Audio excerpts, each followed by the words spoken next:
Hi friends, అందరికీ నమస్కారం. Friends, Perni Nani సంచలన వ్యాఖ్యలైతే చేశారు. అవసరమైతే కేసీఆర్ కాళ్ళు పట్టుకొనైనా పని చేస్తానంటూ అసలు ఏం జరిగింది, ఏంటి వివరాలు తెలుసుకుందాం. వీడియో పూర్తిగా చూడండి. అలాగే తప్పకుండా ఒక లైక్ చేయండి.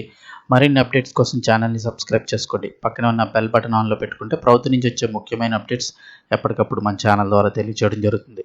వివరాల్లోకి వెళ్ళిపోతే, కేసీఆర్ కాళ్ళు పట్టుకునైనా సరే అలా చేస్తానంటూ వైసీపీ నేత వార్నింగ్. వైసీపీ కీలక నేత మాజీ మంత్రి పేర్ని నాని చేసిన సంచలన వ్యాఖ్యలు ఆంధ్రప్రదేశ్ రాజకీయాల్లో తీవ్ర చర్చకు తెరలేపాయి. వైసీపీ అధికారంలోకి వచ్చాక ఒక్కొక్కరి అంతూ చూస్తానంటూ వార్నింగ్ ఇచ్చారు పేర్ని నాని. ముఖ్యంగా పోలీసులపై ఆయన చేసిన విమర్శలు, హెచ్చరికలు రాజకీయ వాతావరణాన్ని మరింత వేడెక్కించాయి. రాబోయే ఎన్నికల నేపథ్యంలో ఇలాంటి వ్యాఖ్యలు రాజకీయంగా ప్రాధాన్యతను సంతరించుకున్నాయి. అలాగే కొల్లు రవీందర్ను ఉద్దేశించి కూడా ఆయన ఘాటు విమర్శలు చేశారు. పేదల గుండెల్లో నువ్వు పెట్టిన నొప్పిని నీకు చూపిస్తా అంటూ చేసిన వ్యాఖ్యలు తీవ్ర వివాదానికి కారణమయ్యాయి. అధికారంలోకి వచ్చిన తర్వాత చూస్తా. అలాగే పేర్ని నాని మాట్లాడుతూ పోలీసు అధికారులను నేరుగా ఉద్దేశిస్తూ తీవ్ర హెచ్చరికలు జారీ చేశారు. అంతేకాకుండా ఈ వివాదంలో అసిస్టెంట్ కమిషనర్ గోపాలరావును ఉద్దేశించి పేర్ని నాని చేసిన వ్యాఖ్యలు ఇప్పుడు మరింత సంచలనం రేపుతున్నాయి.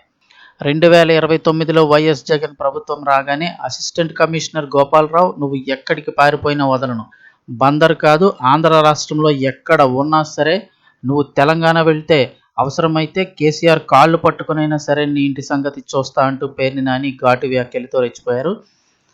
మరోవైపు పేర్ని నాని చేసిన వ్యాఖ్యలపై జిల్లా పోలీసు అధికారుల సంఘం తీవ్ర ఆగ్రహం వ్యక్తం చేసింది.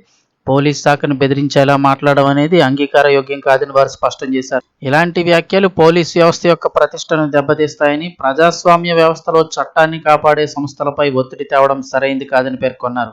ఇక ఈ ఘటనలో పేర్ని నాని కుమారుడు పేర్ని కిట్టు పాత్రపై కూడా చర్చకు వచ్చింది. బందర్ ప్రాంతంలో పోలీసులతో ఆయన వ్యవహరించిన తీరుపై కూడా అధికారులు అసంతృప్తి వ్యక్తం చేశారు. ఈ వ్యవహారం కుటుంబ స్థాయిలోనే పోలీస్ శాఖపై ప్రభావం చూపే ప్రయత్నంగా కనిపిస్తోందని కొందరు విమర్శిస్తున్నారు.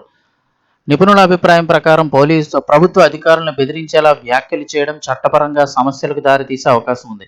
ఈ వ్యాఖ్యలపై ఎలాంటి లీగల్ చర్యలు తీసుకుంటారనే దానిపై కూడా చర్చ అయితే జరుగుతోంది.